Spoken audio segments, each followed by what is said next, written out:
Welcome to the Critical Media Studies Podcast. We're your hosts, Mike Rapici and Barry Fall. Dr. Michael, how are you this evening? I'm Fine doing well, evening. Barry. How are you? How are you, sir?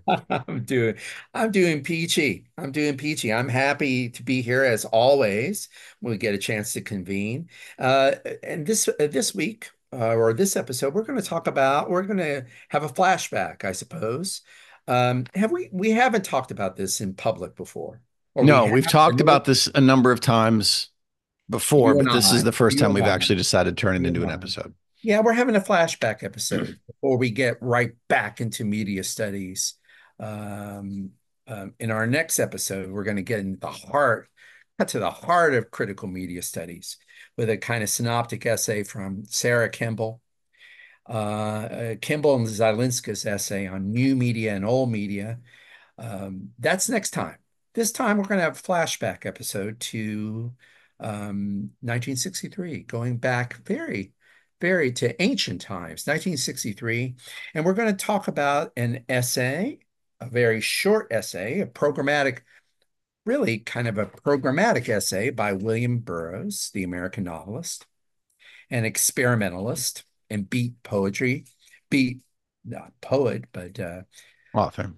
beat author. Yeah, beat lit author. And it's not even really that, It's an uncomfortable fit. it's a very uncomfortable fit. If you actually read Burroughs and you read the beats, then you realize that there's something kind of arbitrary about saying that Burroughs is a beat writer, but we'll do it. Well, just as a quick point, a quick sort Sure. of moment here, because it's interesting. He is always lumped in with the beats, but I think that's more chronological than stylistic, to be quite honest with you. Oh yeah, yeah. Well, and just the fact, the sheer they were in Brooklyn. They're all in Brooklyn together in 1948, and they all know each other until they got thrown into jail and dispersed, Right. But basically. I think it's interesting though that he has that position as I mean, a lot of people consider him a beat writer, and it's just I don't see it. I mean, the Yeah, yeah. Well, okay, a quick. So first off, let me say what we're talking about, and then we'll have another because this is interesting. We'll try not to get too English major about it, but I think it's worth following up on. Uh, What are we doing this episode? We're going to talk about William S. Burroughs's the essay, The Cut-Up Method, published originally in Mary Baraka, or then he was Leroy Jones, anthology of quote unquote new writing in America. And the cut-up method is a new way of thinking about writing, a new way of producing literature. And we're going to talk about that. And basically, what's our mission statement this time? We're going to talk about this essay about literary method and think about the ways in which Burroughs very quickly and very consciously becomes something of a media theorist after this essay, from 1963, I would say, certainly through the rest of the 60s and 70s.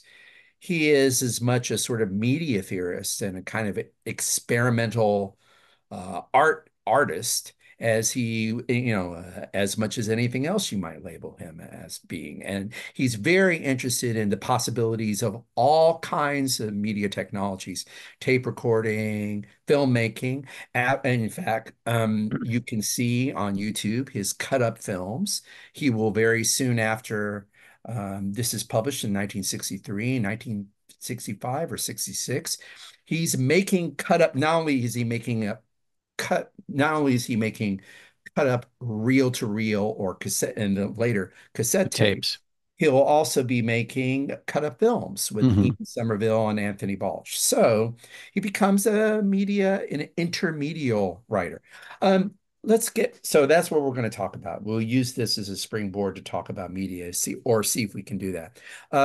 Michael, one thing I wanted to follow up on in what you said about Burroughs kind of fitting and not really fitting in among the beats. Burroughs is a couple different kind of writer. I mean, I think any writer with an interesting career, an interesting mind, you probably could make this application to it. Although there are some writers who are, they have one voice and Hmm. one style, and they just basically perfect it. And, we know those kinds of writers. And I wouldn't say that Burroughs has a certain kind of consistency, but there's at least two Burroughs that I can think of. So, So I'm going to just jump in and say I think that the thing that I think the reason why we look at Burroughs as a beat writers, one, historically he's right, he's there, he's a part of this, he knows the beat writers, but also I think that stylistically so much of the beat writing, and so I think of like Kerouac and Bukowski here as the two sort of main examples that come mhm, to my mind about this, mhm, is stream of consciousness. It's a fractured narrative at times, mhm, and it has this rhythmic, mhm, jazzy kind of quality about it. mhm, mhm, And so what a lot of that writing is doing is disrupting sort of this clean linear narrative that mhm, that has traditionally been used to write. What Burroughs is doing looks like, especially with the cut up, mhm, looks like that, in the sense that it is fragmented, it is disjointed. But the difference that sort of jumped out at me mhm, with this is that whereas someone like Kerouac is playing with attention or focus, Burroughs is playing with really how meaning gets made, right? These are my words, these are your words, these are now words that are constructing a narrative, a thing here. And, as we had talked earlier, and one of the things that jumped out at me with, thinking about this reading is that he's also playing with time, right? Like, this was written now, this was written previously. We have something that you, the reader, can jump into and establish your own meaning for. But the reality is that this is actually sort of a document unto itself. It's not. It's bigger than the hands that glued it together, because it's mhm, not just one person's text. So it's. I think, though I'm certainly not the world's biggest Burroughs fanboy. I think as an artistic move, mhm, the cut up is really interesting. And in terms of what it enables you to think about with language and composition and meaning. And mhm. then as we move forward, what, 50, 60, 70 years, well, this was 56. So was that 70 years, right? Um, Really, it anticipates some of what AI is doing with Burroughs in this language. case. What's that? I'm Burroughs sorry. in this case, Burroughs or the beats in general. No, the cut The up, I cut up think, itself. Yeah. and Burroughs's approach in Mhm, using the cut up, mhm. using language that's not yours, creating something that Yeah, yeah. has a meaning, which is probably external to my, you know, I don't want to say it's external to my meaning, because in a way it's not, but it's not my language, and therefore, the meaning, the intention here is muddled. Yeah, exactly. I think what you're talking about there is decontextualization and recontextualization, and Yeah. that's exactly what the cut up method, as we'll find out in a second. The cut up method is really all about that. And maybe another way of thinking, you were already doing it, but maybe another way of thinking about Kerouac and Burroughs in terms of a difference between the two is that they're interested in exploring language, both of them. They're interested in exploring consciousness, both. Hmm. But one perhaps difference, um, in fact, I would think it's the difference between the early Burroughs of Junkie and Queer, um, and the Burroughs of the cut up experiments, the cut up novels beginning with Nova Express and Naked Lunch. Um, the big difference is that, unlike Kerouac, there is a concept of language, a very specific concept of language as a construct, and an equally determined attempt to get around the idea of a theory of language as being a construct and therefore a kind of constraint, Hmm. and the need in Burroughs' case to, rather than, Kerouac, well, I don't think language per se is the problem. In fact, language is the source of, language is there to be explored lyrically. It's a kind of joyous, reveling in language and possibilities and tying it, the possibilities of spontaneous expression is what you have in Kerouac. Whereas in Burroughs, I think there's a sense that language can sometimes be a constraint, and I don't think you often have that in Kerouac. So I just want to make sure that we're on the same page here because I Sure. think this is an interesting distinction. And I agree with you 100%, right? For someone like Kerouac, language is just it's a playpen, It's a right? You're playpen. you're you're you're you're in the Yeah. sandbox playing. Yeah. And so if I'm understanding you, then you're saying that Burroughs is looking at language or using something like the cut up as a way of kind of creating like an extra textual meaning. Like, Extra textual meaning, or maybe an extra, if one can imagine this. And I think Burroughs' whole point is that it's very difficult for us to imagine this. Imagine a language without a grammar. Imagine a pure, one of the things I was going to mention this as a sort of intertext for our listeners that there is the Paris Review interview series in the third series of they had a long-standing series. I don't know how many volumes it went through, but this is from the third series of their Writers at Work interview series. The Burroughs interview from I think 1965 makes a nice companion piece to the cut-up method, and he mostly talks about the cut-up method. And one of his points is directly kind of relevant to what we're discussing now, Michael. Um, what his desire is less to explore a language than to explore dreams. But he wants to explore dreams in a very non-Freudian way. What he's fascinating, he mentions in the Writers at Work interview that he keeps a dream journal.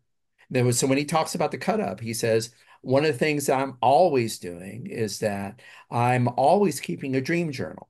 And he even, points to a dream journal. He points to the interviewer out. He says, there's my bed. Here's my bed. He's interviewed in a mhm. hotel room in St. Louis, and points out, said, you see that journal? I always keep that journal by my bed because I always write down my dreams.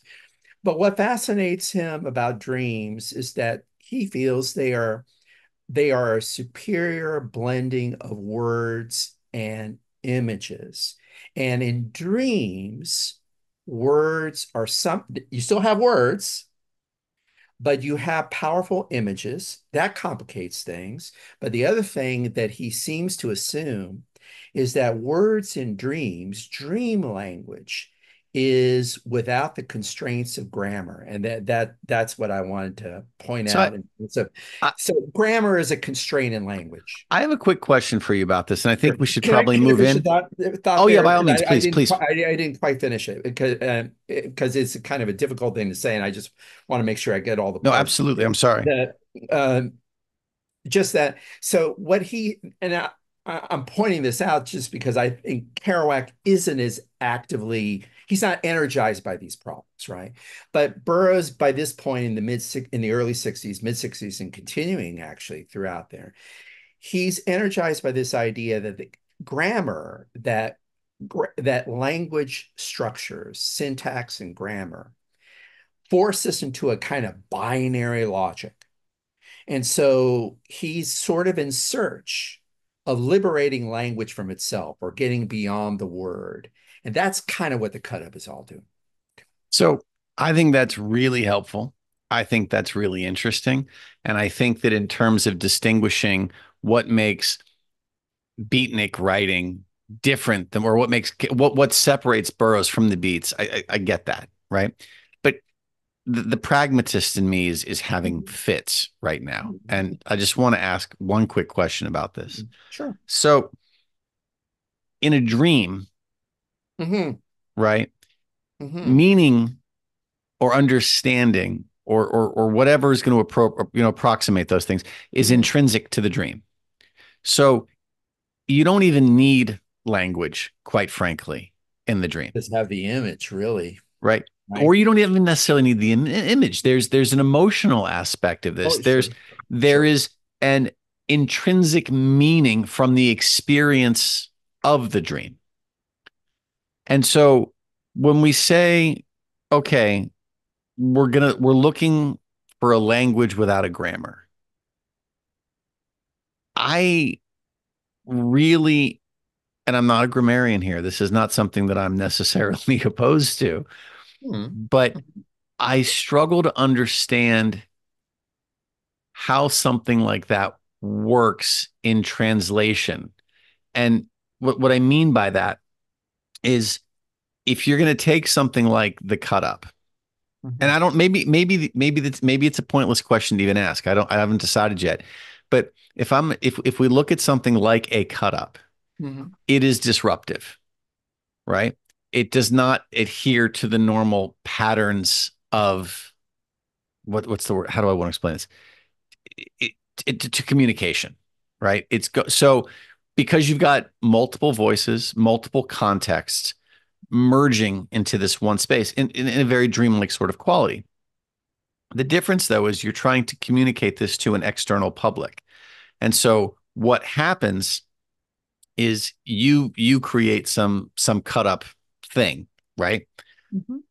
I see it and I can say, well, it's gibberish. And maybe if it's the right kind of gibberish, and I don't mean that as a pejorative term, it is nonsense to me. Perhaps that creates some sort of feeling in me along the lines that abstract art might do, right? I can't point to a specific thing and say this is that. There's the what's the word I'm looking for here? The signifier and the signified are Yeah, sure. totally disconnected from He's each other. trying to cut those lines, right? So He's how trying does to. that actually work though when text is the medium and you are trying to remove the very laws that enable text to create specific medium? It's like we're trying to bend a tool into a shape that it's just not capable of attaining. Wow. Well, maybe at this point, some of the we probably should cut, so to I speak, I, to I be think so. fair. I, But before we do that, though, let me say a very very quick answer. So you're going to read a key paragraph, Michael, right now, where he talks about his method, and we'll see. We'll hold your question in mind right. as you talk through his method. But I was going to say this. Um,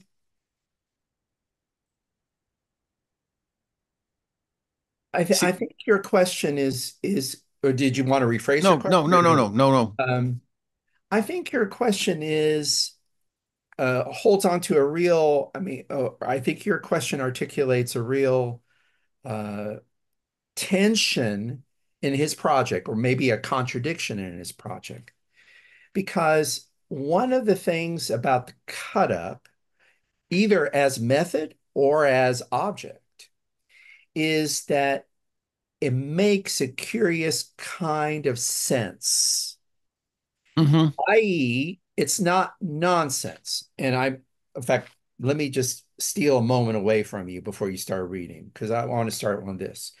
Um, so, this is how the essay begins. He points out, Burroughs begins by pointing to Dada and saying, well, you know what? Painting and art movements at the beginning of the 20th century, 60 or 70 years ago, before I started writing, they were already thinking about all this kind of liberation from language. And he mentions this specific example.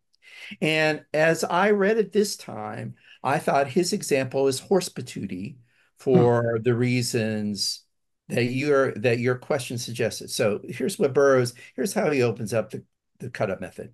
At a surrealist rally in the 1920s, Tristan Tzara, the man from nowhere, proposed to create a poem on the spot by pulling words randomly. He doesn't use that word, but it's assumed. He's pulling words that were thrown into a hat. He's pulling them randomly out of a hat. A riot ensued, wrecked the theater. Andre Breton expelled Tristan Tzara from the movement and grounded the cut-ups in the Freudian couch. So here's this idea that this eruption of nonsense is it's so dispiriting and so rebellious that, poor Andre Breton can't even handle it. He has to exile That's a bridge too far to Zara. But that doesn't really describe the cut up. I mean, he begins that way. I like the gesture. I think, and Burroughs seems to be profoundly true to Byron Geisen, who he says originates the method. He seems to be profoundly true to Geisen in thinking about this experiment as something that's already been happening and taking place in the visual arts more than necessarily more than in literary arts, but nonetheless, um, I think this is a little bit of it's misguided. The thing about the cut up that's so disconcerting is that it's not complete nonsense. It doesn't totally break the lines of Right. sense. It doesn't totally break the lines of grammar. And in fact, when he talks about his method, we'll see that he feels, which is totally contradictory, that there are good bad cut ups and bad cut ups, right? So if it's totally arbitrary, how could that be, right? So there are these tensions between nonsense and sense in the cut up. So let's let's pause on that for just a second because this is where I think you're right. There's a giant glitch in this if you want to pick it apart. Let's Mhm. look at the method first and then we can sort of actually Please, dig into it. So please.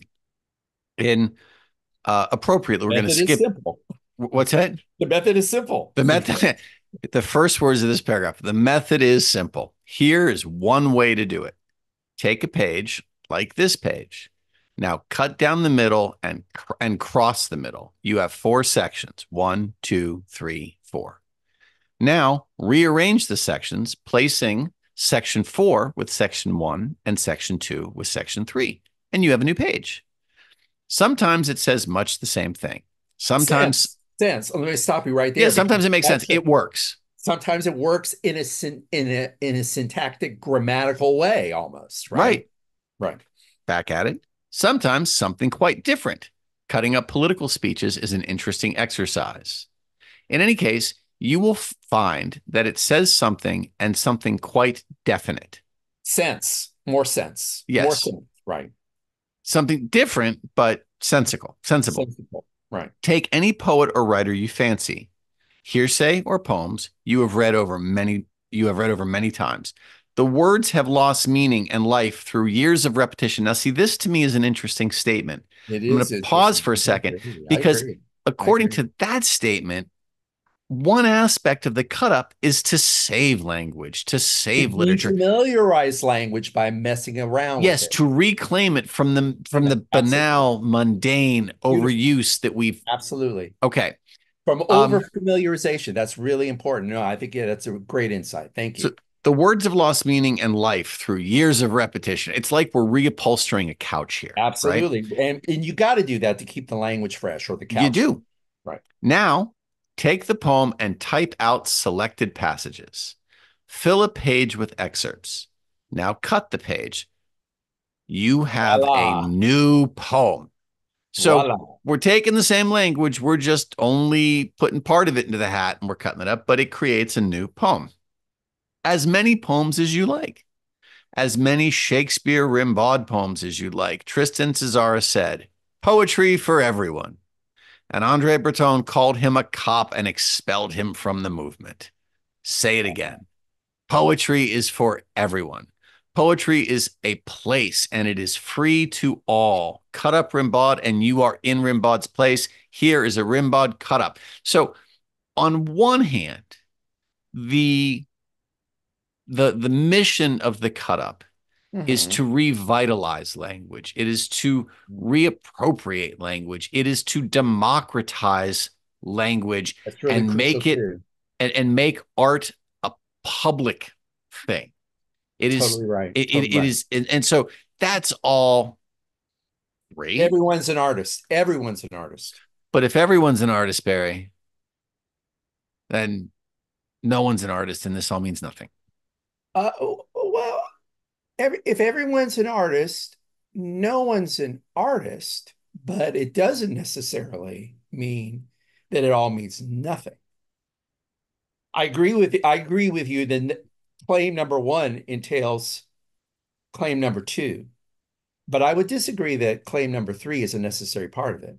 We, in a moment, I believe you're going to read the Yeah, previous paragraph to this that we're going yeah, to talk about. yeah, And I will argue in just a moment, unless something comes along to change my mind, yeah. that part of this argument that he's putting forth about Mhm. the necessity of the cut up, or Mhm.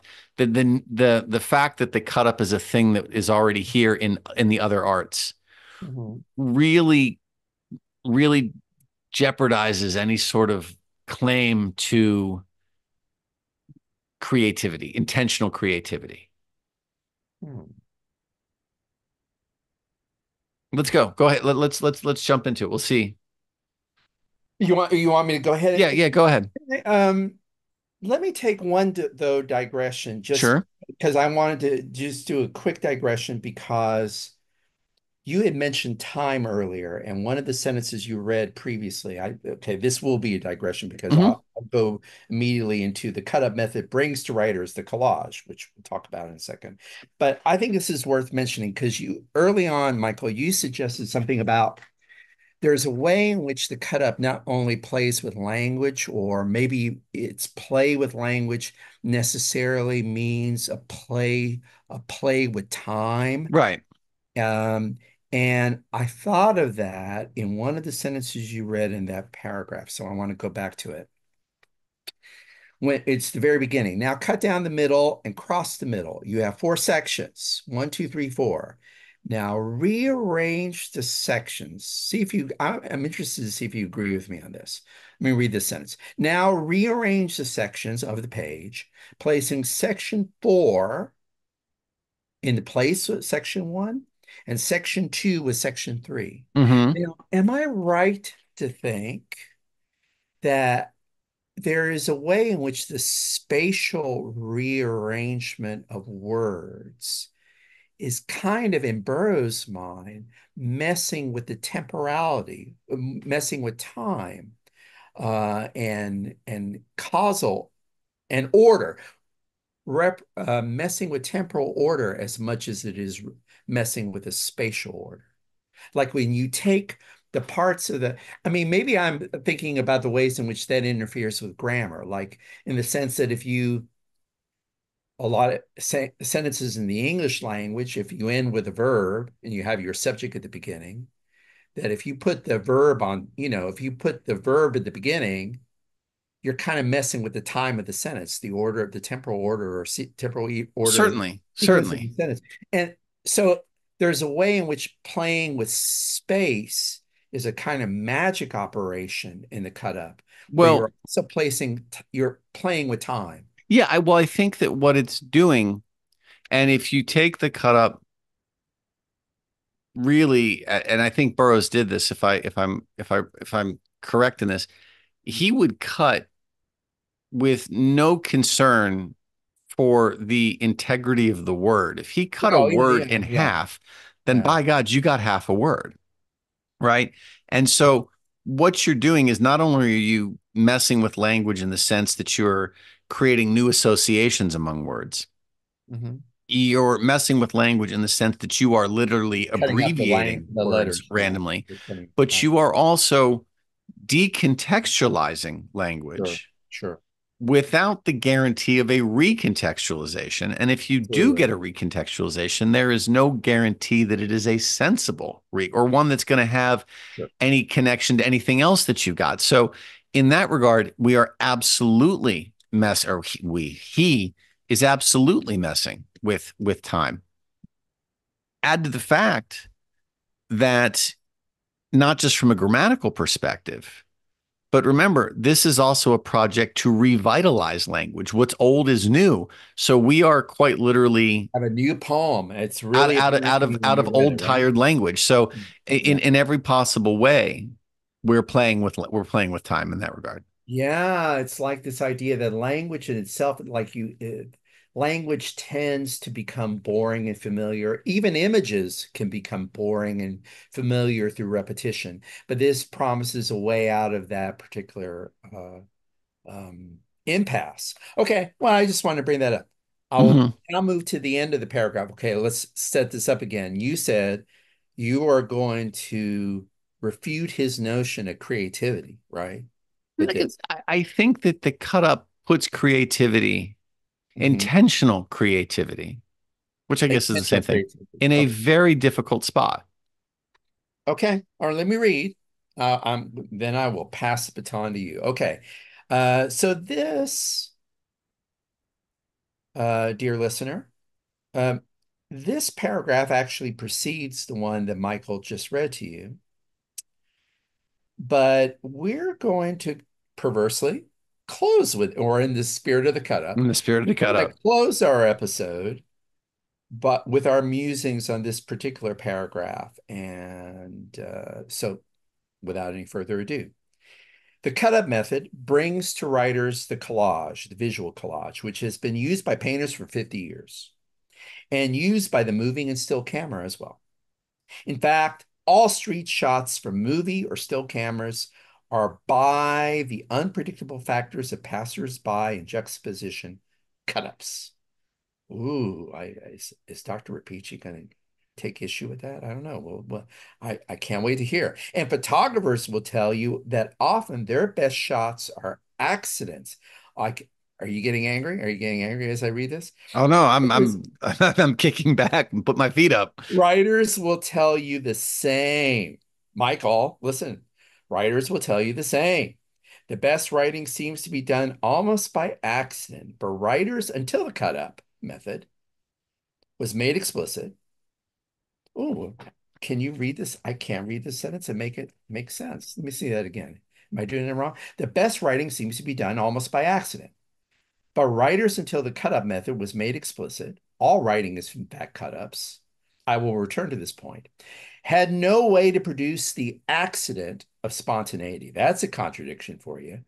We want to produce the accident, producing an accident of spontaneity. How many contradictions can you have in a phrase? Now the cut up, what it does is produce the accident of spontaneity.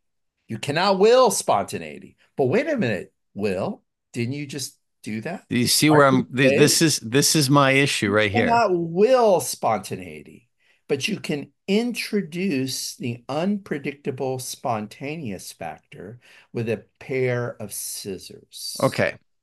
So this is where I think this gets interesting and this sort of catches us up in a way. Okay. The argument here is that the best work is an act of divine providence more than it is an intentional move by the artist, right? So something happens and I happen to have a way of capturing it or Mhm, noticing it. mhm, All language is a cut up here in the sense that all words have been used beforehand. We're not really creating new words, and any new words that we create are sort of amalgams of previously existing words. mhm, So I struggle with the idea that accidents or spontaneous occurrences, he says it himself, right? These, we had no way to produce the accident of spontaneity, mhm, right? mhm, An accident is not an intentional thing. So you got to wonder, like, who or what is creating mhm, mhm, the the art, the best work that we have, mhm, right? That's a problem. And then he says it here. He says, you cannot will spontaneity, but you can introduce the unpredictable spontaneous factor with a pair of scissors. So, mhm, what is it that creates spontaneity? What is it that creates the artistic moment? It's a mhm, pair of scissors. mhm. You are not the author of this. Or the algorithm. Ah, so you're a step ahead of me. No, I don't. I No, no, don't. you I are. don't That's need to. exactly, but that's exactly where it's going to go. Yeah. You are not the author of this. A Yeah. pair of Right. scissors are the Right. author of this. What is our current version of this? It is the algorithm. When we Absolutely. have what Mhm, spontaneity, something that accidentally happens, right? I mhm, was telling you earlier, there's a website that I was reading about. I found it's Nick Montfort It's called The Two. And it is just recycling language in different forms, different orders, creating a new little mini three line sentence, or excuse me, 3 line story. Each one is its new meaning. It's all the same words. They're just regurgitated algorithmically, randomly almost, it seems. But, according to a certain set of rules, right? They create meaning. So in this way, like our current we were talking about this well before we started reading about, well, my God, what does your AI policy look like for papers and students, right? How do you determine what this is? Like, what is the new face of plagiarism? Did you write this? Did a machine write this? Did you write this, Mr. Burroughs? Did a pair of scissors write this? Like, the author is now a contested idea. Mhm. And in that regard, am I making sense here? Of course, Like, yeah. I mean, I don't know that that that's course is fair. exactly. I mean, but I do think that he is that the purpose of this is to rethink our notions of authorship and authority. So, I mean, that's why I said, of course. I mean, I think the question of authorship, the authority of the author, is what's up for grabs in the cut up, is what is put at risk in the cut up. But the problem here, right, is we can say, okay, so I am using a tool, right, Yeah. to Mhm. create something. That's Yeah. fine. That's fine. Okay. But if it's truly random, this Hmm. is where this gets on one hand, it looks like as you come around this corner, you get clarity. On the other hand, I'm not so sure. If I'm using this tool that randomly that creates spontaneity, Hmm. then I'm able, then this is an act of randomness. However, if I'm using this tool to merely splice words and then I edit them together and I massage this in such a way as to mimic the appearance of randomness, then it's not really random and it's not really spontaneous and it's not really something that requires the scissors at all. In which case, we've kind of gone round and round a little bit to say, look, I put words together in unorthodox ways and I use scissors, but I really don't have to. The one place where I would take issue in what you're saying, but I'll let you finish. No, it's fine. One place where I'm taking issue, if I understand you right, with what you're saying is I don't think he feels I think he does feel that the pair of scissors is a randomizer. It sounds like you were saying that it isn't, that he uses the pair of scissors and then disregards the scissors. I thought that's what you seemed to be saying a moment ago. Well, no, I I don't think see that him as saying that. I think he's serious, that he is respecting the scissors as doing the agency and not him. Now, there what or maybe Michael, you seem to be conflating two actions here. Now, so there is a scissors that creates randomness, and I think Burroughs seems to be committed to that randomizing. Now, what you seem to be also drawing attention to, and he mentions this, does he mention this here, or maybe he mentions this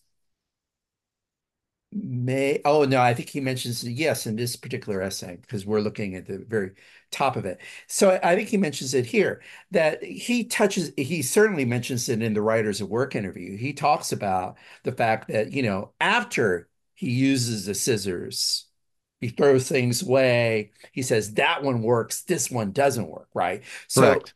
okay, but I think these are two separate moments. I don't think he confuses these two separate moments. I think that's what you were saying. It's like, no, that I think you were saying that these two moments are the same. It seems to me that he No, thinks these two moments are different. no, they're And, very clearly different moments, okay.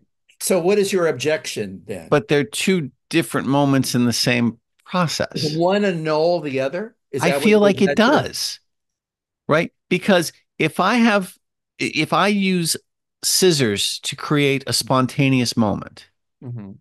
right?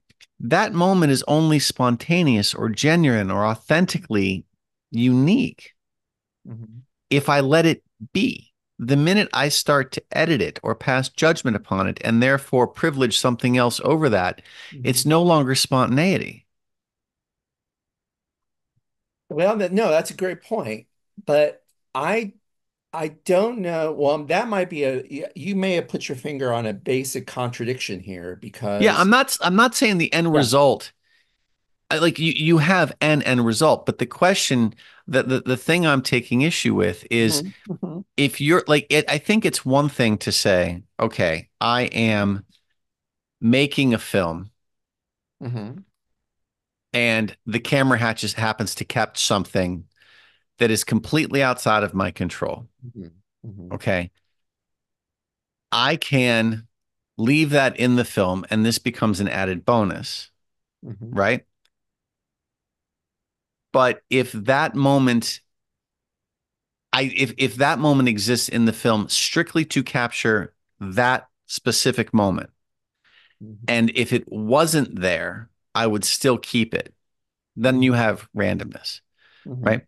But if I'm going to select things Mhm. for their uniqueness or their spontaneity and include them, and I'm going to remove other things for a lack of something because they don't work, or in his words, they're not as good, then what I'm really doing is taking control. Like I think that the cut up method is an interesting idea, but I Mhm. think that it works best if you don't have the evaluation as a part of the composition process.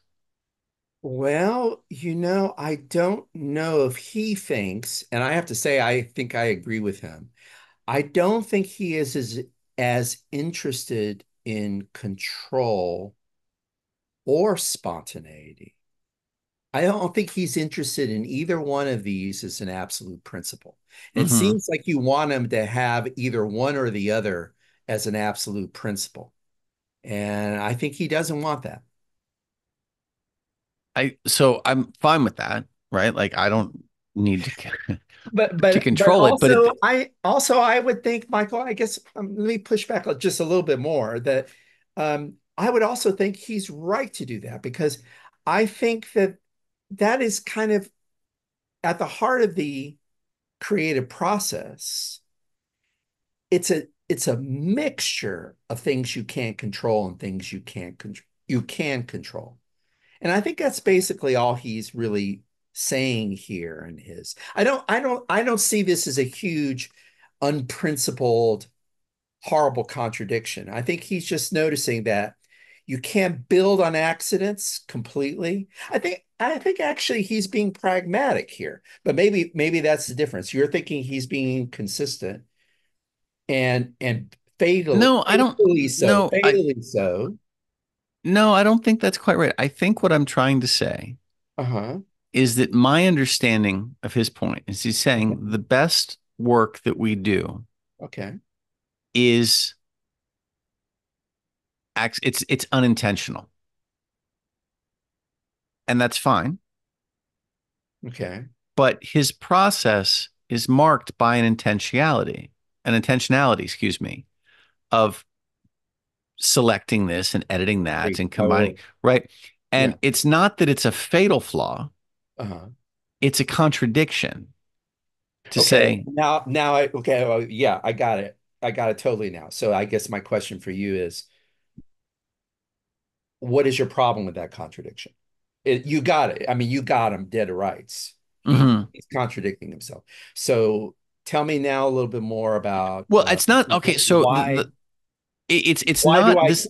what does this do to the cut up method? It's a frustration that I have with the cut up Mhm. method. This isn't an anti-Burroughs crusade on my behalf at all. No, I no, don't no, care. but I'm thinking what so I want to hear more about what the problem with the contradiction Well, is. What problem? I think that it goes back to where we started with this, Okay. where we were talking about maybe part of the goal is to create a language without a grammar. Right. And that works in a dream. And I get it, right? Like I understand the idea. But I guess what I'm saying is I don't think, quite frankly, that language works without some sort of a grammar. And that what I'm identifying here as a contradiction Hmm. is a necessary step Hmm. to make these things intelligible in some way, Hmm. which Hmm. is the application of a grammar, which Hmm. makes this not the thing that it would be in an ideal world. I'm just saying, I don't know that it works. I think that in order for this to work to the letter of the law here, it would produce some interesting things, but it would produce a ton of garbage. The majority of it would be garbage because we wouldn't be able to understand it. And so, again, I think it's an interesting idea, but I just think there's this Well, the contradiction inherent in the tension, idea. the tension is, I mean, we still have these debates. Burroughs, people who read Burroughs, do people read Burroughs? I'm sure they do. Mm, Somewhere, somewhere. But, I probably up to this very day, the cut up novels are probably, they're hard reads hmm for this very reason you're talking about. They frustrate our ideas of coherence. And you have that contradiction where he is, and in fact, in all the cut up novels, they go through hmm tons of revisions. And in general, he's kind of revising toward coherence. which is necessary. I mean, you can't. So maybe the novels that he wrote, are an expression of what you're talking about, that you have this maybe frustrating, uh, I think most readers find it frustrating to, having to parse out the difference between coherence and the incoherence and figuring out following plot lines. And then when they're able to follow plot lines, yeah, I don't know. I mean, you're describing, in other words, the frustrations you're finding in the method are frustrations that readers have with the products of What those I experimental think novels. necessarily. I mean, it's an interesting exercise, and I get it, and I think that in a time now where we have you know, text being constructed artificially and, just language models that don't always work. I mean, I think this is an interesting time to be looking at something like this because Mhm. it gets to the heart of, how we create. I don't even necessarily want to say meaning, how we create ideas, how we put things together. It's Indeed. fascinating in that regard. I Well, just, go ahead. I'm sorry. no, I'm done. I'm good. Well, I wanted, this is my parting thought on this. I have a question for you, and I'll try to answer it myself. Although I think my question is going to be kind of my answer to it, but I'm interested in what you say. Um, as you were talking about it, and I was thinking about Burroughs' cut-up novels, Nova Express, Soft Machine, um, Ticket That Exploded, which went through several years of revisions, right? hmm Soft Machine too. Um, I wonder if if the problems or the tension that you identify in the cut-up method, the contradictions in the cut-up method, I wonder if they're only a problem in novels, i.e., in long form narratives, that if Burroughs was a poet or a painter, right, or a photographer, we'd be saying, this is brilliant, this is genius. And the method and the product are perfectly matched. I Maybe think only sustained narratives is the hardest thing to do. I think that's a great question. And I think that my answer to that is a resounding yes. I think that the novel, the form, is what frustrates this because, you know, we've talked about this. Here's an odd pairing for you, right? But let's invoke Saint Martial again here, right? The medium is the message. We expect a certain coherence out of the novel. We expect a certain emotional trigger out of a poem. You can do that without a clear meaning. Whereas a photo of an accident in a photograph Is just is a joy. It's serendipity. a joy, right? Yeah, It's serendipity, it's joy. It's an unalloyed joy. And it's not as contradict it's not a flashpoint as it would be in a novel, right? Yeah. It's not a flashpoint of controversy, right? I think that's a really, really insightful way of. And it's relevant to this because he does, he said, well, I want to read the big sentence here. Oh, yeah, I read it earlier, right? Lodge has been used by painters for 50 years. Like, in other words, writing needs to catch up with this, but painters have already been doing this. But that sort of begs the question about medium specificity, right? Mm-hmm. That maybe paintings and films, yeah, Mm-hmm. yeah, accidents are constitutive of those mediums, but maybe accidents aren't constitutive of long form narrative, or not Mm-hmm. constitutive of narrative in quite the same way, Mm-hmm. or our patience for accidents. Maybe we just have less patience for accidents if we also have to concentrate and trace out a coherent narrative. I don't know. No, I It, think you're onto something. I think that's a really, really good insight into the thing, at least into the issue that I have with this. Because if you take this method and you apply it to painting or photography or poetry, I don't see the same even if you subject it to an editing process of some sort. I even then, it seems less it's contradictory, still right? it's still is Yeah, it's yeah, still yeah, okay yeah, yeah, because you've captured a yeah. singular moment or a singular thing. The novel is not a singular thing. It is Yeah, it's an extended temporality, and we talked about the ways in which time. time is central to this, but time can be a moment, it's not really a moment, but especially with lyric poetry, there's a sense that it's of the moment or like a short sequence or span of time. With a novel, we're talking about different scales of time. And so maybe that's why we balk, why readers balk I at think some of this the if products of this. I feel like we should just insert applause here. That was good. I like that. Well, That's well, that we but I think that's a got an strong insight. endpoint. We got an endpoint. We got an endpoint here. And we're ready for next week. We'll be media studies all the time, all the way, all the way, all the time. Back on terra firma. All right. Well, Barry, thank you. This was really this went interesting places. I thank you. Thank you, Michael. Appreciate it. All right. As Have a good night. always, take care. Thanks for listening to the Critical Media Studies podcast. To find out more about the show, check out our webpage at criticalmediastudiespodcast.com.